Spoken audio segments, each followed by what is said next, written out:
If you care about history the way I do, then you already understand this. Survival stories are not entertainment. They are case studies. They are raw data pulled from the worst days in human experience. And on this channel, we treat them that way. Before we begin, subscribe and share this with someone who values serious historical analysis, because what we're about to cover isn't folklore or dramatization. These are documented events that reveal what actually keeps people alive when systems collapse, when leadership fails, when nature turns hostile, and when the margin between life and death is measured in decisions made under pressure. Let's get straight to work. When Ernest Shackleton lost his ship but kept his men alive. In 1915, the Endurance was crushed by Antarctic pack ice. Shackleton and his crew were stranded on drifting ice floes in one of the most hostile environments on Earth. No rescue was coming. Temperatures stayed below freezing. Supplies were limited. The ship, their shelter, transport, and lifeline, was gone. Yet every man survived. Shackleton understood something many leaders don't. Morale is a survival resource. He rationed food strictly, but he also rationed fear. He kept routines in place, he maintained hierarchy, but softened class divisions. He eliminated negativity by isolating chronic pessimists. When the ice broke apart, he made the bold call to move by lifeboat across 800 miles of open ocean to South Georgia Island. Practical lesson. Structure prevents psychological collapse. In a crisis, establish routines immediately. Set watch schedules, assign tasks, keep people occupied. If you're a prepper planning for grid-down scenarios, your food stores matter. But your leadership plan matters more. Write down who does what. Chaos kills faster than cold. Now contrast that with the Donner Party in 1846. Pioneers headed to California took a supposed shortcut known as the Hastings Cutoff. It wasn't properly scouted. They were delayed in the Utah desert. Winter hit early in the Sierra Nevada. They became snowbound with insufficient supplies. Nearly half died. This wasn't bad luck alone. It was a failure of route verification, seasonal timing, and supply calculation. They underestimated terrain and overestimated speed. They ignored dissenting advice from experienced guides. Application: never rely on second-hand survival intelligence without independent verification. If you're mapping bug-out routes, physically travel them. Time the drive. Identify choke points. Understand seasonal changes. Prepper culture sometimes romanticizes bold shortcuts. History shows that conservative planning wins more often than heroic improvisation. When the Uruguayan rugby team survived the Andes through ruthless adaptation. In 1972, Flight 571 crashed in the Andes. The survivors endured freezing temperatures above 11,000 feet. Food ran out quickly. Search efforts were called off after 10 days. They were alone. What saved them was rapid adaptation. They constructed insulation from aircraft materials. They melted snow for water using metal fragments. Most controversially, they consumed the bodies of the deceased to survive. Now, if we strip away emotion and examine the structure of their success, we find some crucial factors. They accepted reality quickly. They abandoned hope of external rescue early on. They conducted scouting missions and, well, 2 men eventually trekked over mountains for 10 days to reach help. The actionable takeaway here is that denial wastes calories and time. In any crisis, conduct an immediate inventory and assessment. Assume worst-case duration until proven otherwise. Calculate calories per person per day. Identify water sources first, then mobility options. Acceptance is not surrender. It's strategic clarity.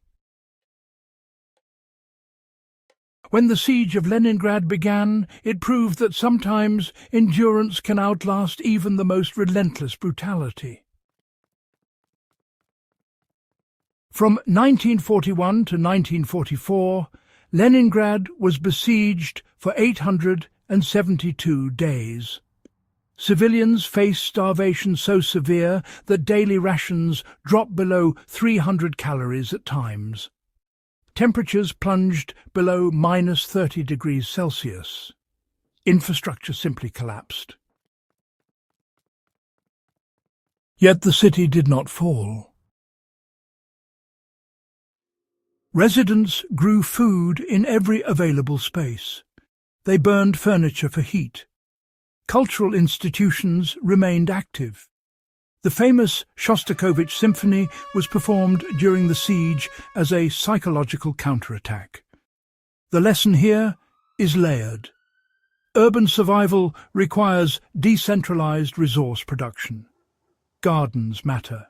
Fuel alternatives matter. Cultural cohesion matters. If you live in a city, your preparedness plan should include micro-production, balcony gardening, water storage beyond municipal supply, alternative heating options, and community networks. Isolation in urban collapse accelerates death. Cooperative resilience slows it. When Julian Köpke survived the Amazon alone. In 1971, a plane actually disintegrated over the Peruvian rainforest. 17-year-old Julian Köpke fell over 10,000 feet, still strapped to her seat, and, well, she survived. She found a small stream and, followed it for 11 days until she finally reached help. Her father had taught her a key principle. Water leads to civilization. She did not wander aimlessly. She did not panic. She moved downstream. She treated her wounds with really only limited means. She conserved energy. So the application here is to memorize environmental rules before you actually need them. In wilderness survival, rivers act as navigation systems. Heading downstream increases the probability of encountering settlements. If you're building a survival knowledge base, focus on universal environmental truths: water flow, prevailing wind patterns, sun orientation. Skills memorized calmly become automatic under stress. When Aaron Ralston amputated his own arm to live. In 2003, Aaron Ralston became trapped in a Utah canyon when a boulder pinned his arm. After 5 days without rescue, he amputated his own limb using a dull multi-tool. What matters here is preparation failure and mental resolve. He had not informed anyone of his exact route. He lacked sufficient communication redundancy. But once trapped, he systematically evaluated options. He rationed water, he recorded farewell messages, he calculated leverage angles before committing to amputation. The takeaway is uncomfortable but vital. Always leave a detailed trip plan with a trusted contact. Include GPS coordinates, timelines, and check-in expectations. Carry redundant communication devices when possible, and mentally rehearse worst-case scenarios. Survival often hinges on pre-commitment to hard decisions. When history proves, survival is rarely luck. Across these cases, patterns emerge: leadership under pressure, accurate environmental assessment, psychological discipline, conservative planning, adaptive use of available materials, community cohesion, and, well, ruthless acceptance of reality. The insane part of these stories isn't luck. It's preparation meeting crisis. It's disciplined thinking when emotion would be easier. If you want to apply this historically grounded survival framework, start with 3 concrete steps. First, conduct a risk audit of your environment. Next, identify the most probable disruptions: power outages, supply chain breakdowns, civil unrest, severe weather. Then build layered redundancy in food, water, heat and communication. After that, practice decision-making drills, time your emergency setups, simulate grid-down evenings, and, finally, test your routes. History is not nostalgia. It is instruction. And if you value this kind of serious, no-fluff breakdown of real survival case studies, subscribe to The Prepper Historian and share this with someone who studies the past to prepare for the future.